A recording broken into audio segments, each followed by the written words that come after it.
jeté l'éponge parce qu'on était vraiment découragé au regard donc des sacrifices qui étaient énormes et qui peuvent commencer à peser véritablement sur la famille et au regard également des résultats qui étaient très peu encourageants.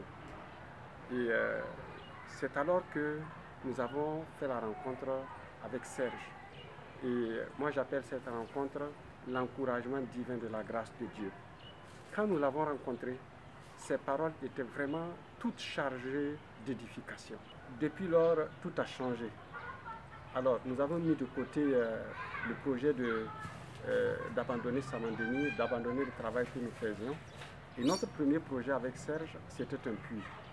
Un puits qui est finalement devenu un forage à pompe manuelle. Et ça réjouit l'établissement et ça réjouit le village et nous étions très encouragés.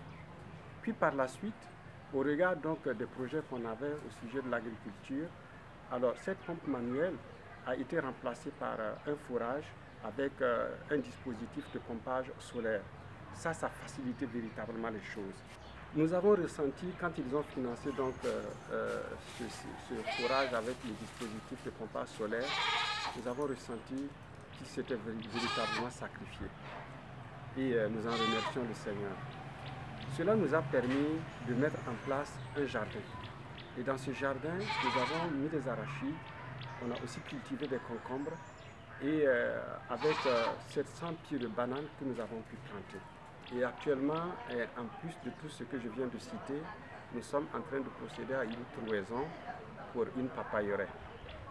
Il est vrai que ce que nous avons sur le terrain actuellement n'est pas très satisfaisant parce que justement certaines situations se sont présentées qui n'ont pas favorisé le développement des choses comme on les avait planifiées. La clôture est en fil de fer barbelé et malheureusement les chèvres n'y ont point eu égard. Et pour ce qui concerne l'élevage, nous avons commencé une porcherie, mais pour l'instant, à cause de la peste qui s'est manifestée dans la zone, nous avons dû évacuer toute la porcherie.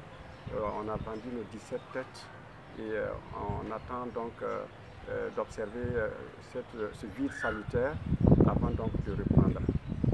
Nous avons aussi une cinquantaine de poulets locaux, mais faute d'infrastructure à Samandeni, nous les avons donc gardés à la maison avec nous. En termes de projet, alors nous souhaitons pouvoir refaire la clôture avec du grillage à maïs cette fois pour remplacer le barbelé.